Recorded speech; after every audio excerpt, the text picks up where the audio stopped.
Forced to work from home by your employer? Laid off or feeling depressed at home? Do you want to make money working from anywhere?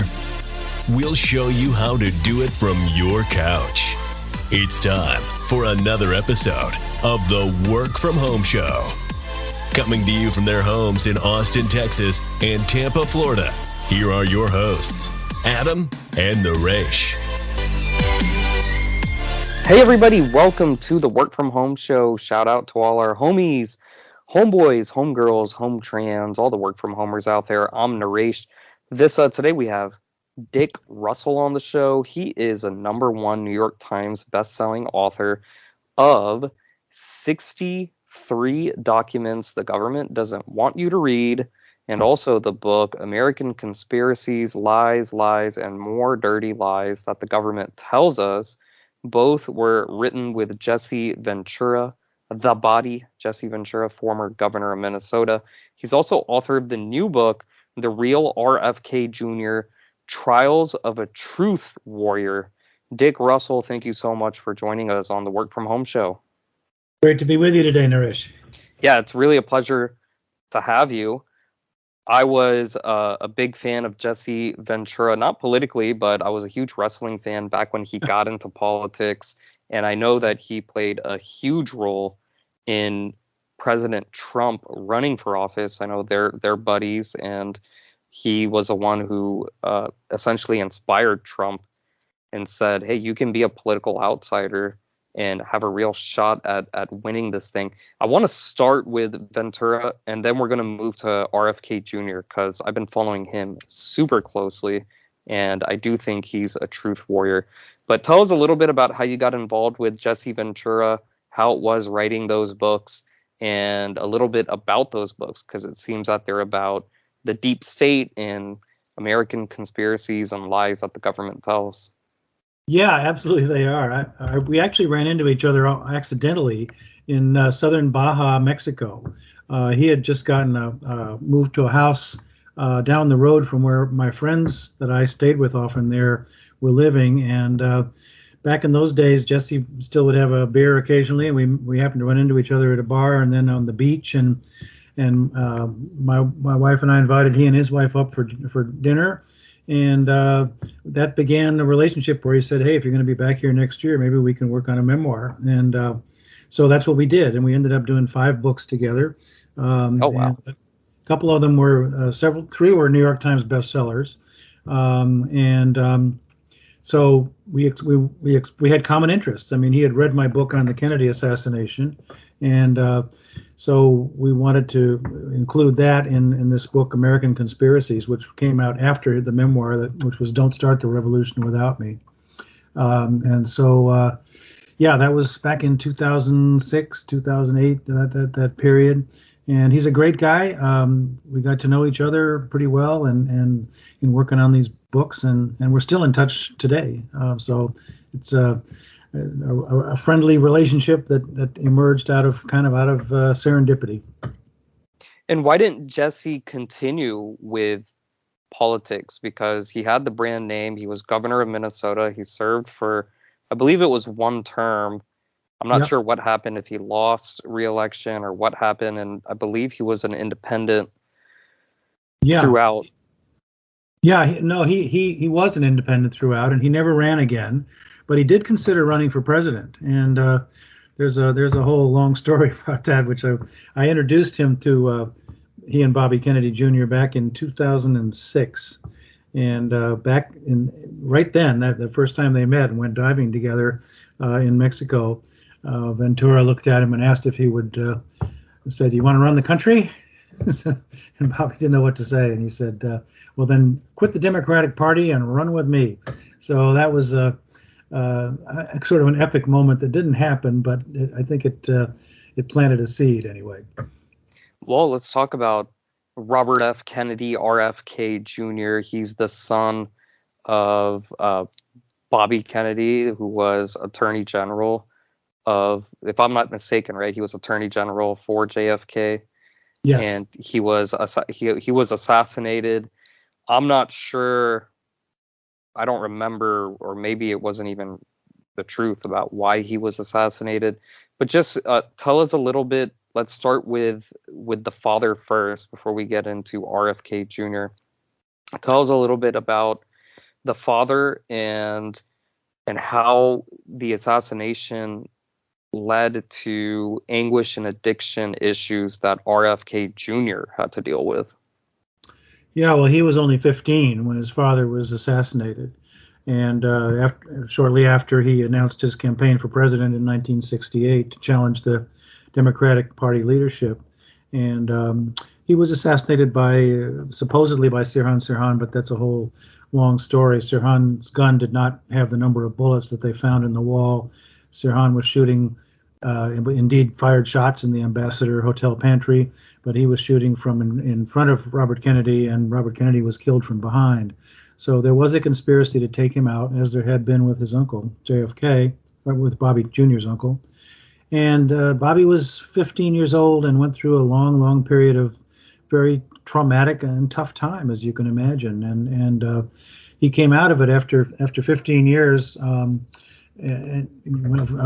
going into rehab and kicking an addiction habit, and then becoming an environmental crusader. That was the first job that he had when he was getting back on the straight and narrow. And by the way, he's still in AA and still helping people like himself who've been through this and to lead a straight life. So that led him into the environmental world, which he loved as a child. He was a nature boy and grew up in rural Virginia, surrounded by animals, and wanted to be a veterinarian when he was a kid. And then he became really the country's leading environmental advocate for many, many years. Interesting. Now, I want to go back to the conspiracy stuff because it ties into your first books that you talked about. How can the government get away with making up how someone may have died or been assassinated or cover? How can they get away with cover? Isn't it the job of the media to get down to the truth? We would like to think so, but in both those cases, that's really not been true. And of course, in 1968, Sirhan did walk into the pantry, did fire shots, has absolutely no memory of it. So, there was a program that the CIA had and the military used too. The CIA called it MK Ultra, which was a program that is largely forgotten by now, but became public in the late 1970s, that they were using drugs and hypnosis in an effort to learn how to control human behavior and even create assassins. So it could be, that's never been proven, but it could be that that's what Sirhan was a victim of and in fact then set up to take the rap because, hey, he was right there in plain sight shooting. And even though he didn't fire the shots that killed the senator. And now RFK Jr., he's running for president. I think it's somewhat unfair because he's not getting a lot of coverage. The coverage that he is getting by the mainstream is all negative. Like, I've never seen anything like this where he's going on even leftist organizations, leftist media, and they're really coming after him. Part of it could be to protect Joe Biden. Part of it, I just don't really know what's going on. Can you break this down for us? Yeah, well, for one thing, he's out there telling the truth about how he sees things, and that's resonating with a lot of people in the public. And his favorability rating in a recent poll was higher than either Trump or Biden. And so, people, I think a lot of people are hungry for a change in the country, and a change in the sense that, we're living in a very divided country. We need somebody to help bring us together, and to take on this merger of corporate and state power that is really eroding democracy, and that's what Bobby Kennedy's all about. And he's a threat. He's a threat to the status quo. And so the big legacy media, as they're called, has been almost uniformly, against him ever since he took a stand on public health, which was to basically question whether the vaccines that are being delivered into our kids' arms and ours have been adequately tested for safety. That's what he's been saying for years. He's not an anti-vaxxer. He wants safe vaccines, and that's true. I've known him for a long time. I've known him for more than 20 years, and I have a lot of respect for him. And decided to write a biography that showed who he has been, what he's been through, and then what he became, what he made of himself as a human being and as an advocate for the environment and public health, and counter some of this negative publicity he's been receiving. He's doing a lot of podcasts though, and he's reaching a lot of people. So we'll see what happens. You said something that I think many people who follow him or who are detractors of him, it'll give them reason for pause, and that is he's not an anti-vaxxer. He just wants safer vaccines. And yes. His number one label, like all over his face, his back, his front, is anti-vaxxer. So Can you tell us his position on how can that sounds like common sense? Like, wouldn't the big companies want to make safe vaccines? Like aren't they trying to do that? Isn't that their goal? Yeah, but yes, but perhaps so. But I mean, let's face it, it's really a lot about money, and the fact is that it's quicker to bring vaccines to market in a hurry that haven't gone through the rigorous process that even Anthony Fauci once called for. It takes years to approve a vaccine for use and make sure that it's not going to have terribly detrimental side effects. Well, that didn't happen, obviously, with the COVID crisis, and there were alternative remedies that weren't, really pursued that could have been. And in terms of children's vaccines, that's what Bobby's been saying for years too. He said, test the vaccine against a placebo, and let's have some legitimate testing here that makes sure that our kids aren't going to be injured by these. And he's also come out, of course, against vaccine mandates, which are forcing people or parents, get their kids vaccinated in order to keep their kids in school. Because to Bobby Kennedy, it's a violation of their First Amendment rights. Yeah, I want to talk a little bit more about this vaccine stuff, because I think this is the number one issue when I look at the mainstream media, the way that they attack him. And look, I don't know what's real, what's not real, but I saw an interview I think he was on ABC News. Mm-hmm. And he cited some studies, and then I saw this rebuttal article that the studies that he cited, he wasn't giving the full picture, and the conclusion was different in the studies, and they're basically labeling him as someone who's cherry picking very small snippets, and basically most people who talk to him, who interview him, it's very difficult to interview him because there are no live fact checkers during an actual interview. And after they go back, look through everything, then they decide, okay, let's cut this out, let's cut that out, because it's just wrong. So is what he's saying actually real, or is it, in his head, or what's going on here? No, I mean, he does his homework, and he always has. And the whole time I've known him, he's studied science. He likes science a lot. And the book that he did, The Real Anthony Fauci, had 2,000 some footnotes. I mean, this wasn't just made up out of whole cloth. He's got no vendetta against people or the vaccine industry. It's just, he has been, and he, as he said, he's come into this issue kicking and screaming. I mean, he wanted to stay working on, getting pesticides out of our food and chemicals out of our waters, and he was quite happy doing that. But when women began coming up to him almost 20 years ago now, and at his talks, and saying, my child has a neurodevelopmental disorder, and is autistic, and we're afraid that this could be coming from vaccines. And then he saw, secret meeting transcripts. I don't know if it was a secret meeting, but anyway, the transcript of a meeting that hadn't been made public that showed that the companies were coming together with the agencies that were supposed to be protecting us, but instead we're working hand in glove with the manufacturers to cover up any possibility like this. So he got into it. He felt like it was a moral obligation, and that's the kind of guy he is. I mean, he's got a lot of moral courage, as his father used to talk about, and he's been through enough in his life, and that he has a real strong compassion for people who, the have-nots in this country, and also the people who've been injured. So, does that answer your question? Yeah, absolutely. Why is he running as a Democrat? It seems like a lot of his policies outside of the environmental stuff is somewhat right-leaning in today's environment.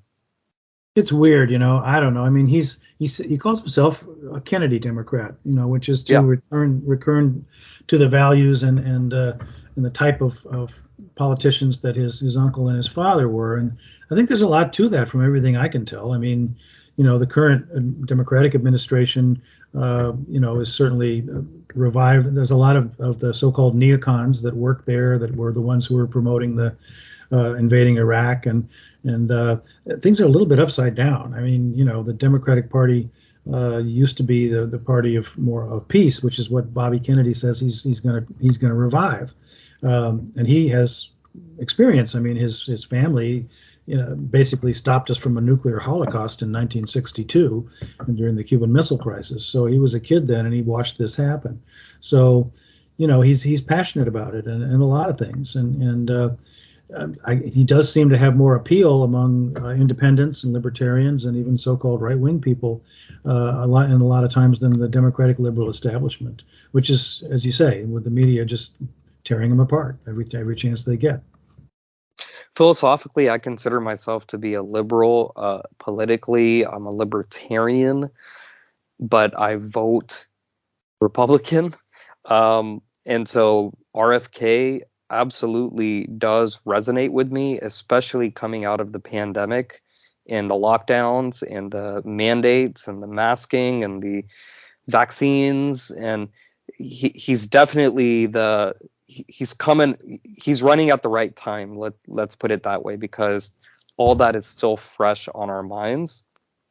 But is there any shot that he gets a nomination? Because like I said, the mainstream media is attacking him in such a way that he's irrelevant. Like, and the DNC, the Democratic Party, he's not even on the radar. Like, they don't issue any statements about him. They don't even acknowledge that he's running. So, does he have any shot? I mean, that, yes, of course, that makes it tough. But I think there's a reason for this on their part, is that they're really afraid that he will rock the boat to such an extent that he'll appeal to enough people that he could get elected. And I honestly think he could. This is no game, he's not pretending that he's not just doing this to get issues out there. He's doing it because he really feels strongly that he is someone who can work across the party lines to help unite this country. And he's appealing to a lot of people that way. So, anyway, I think he has a shot. I mean, he's going to, if Biden doesn't enter the New Hampshire primary, then Bobby Kennedy's probably going to win in that primary. And what do people say about that? I mean, it's going to make more people think about him, I think, than currently are. And like, he's doing a lot of podcasts. He's reaching a lot of people. He's on Rogan. He's on, Jordan Peterson, some very big podcasts that are. He was there with the other night with. Anyway, a well-known. Suddenly, the names are running out of my head. But so I will just conclude by saying I don't think it's just this is not just a wing and a prayer. He's got a chance. So when I only started following politics recently. So usually when you have a sitting president, it's just assumed that they're going to run for re-election, and I believe there aren't even any primary. Like nobody really runs against them. And when Trump ran for re-election in 2020, there were no primaries or anything. So are you saying that there would be Democratic primary? Because I think the moment Biden gets primaried, there's a big chance, there's a very high likelihood that I'm not saying he's going to lose, but it's going to be very competitive. I think so too.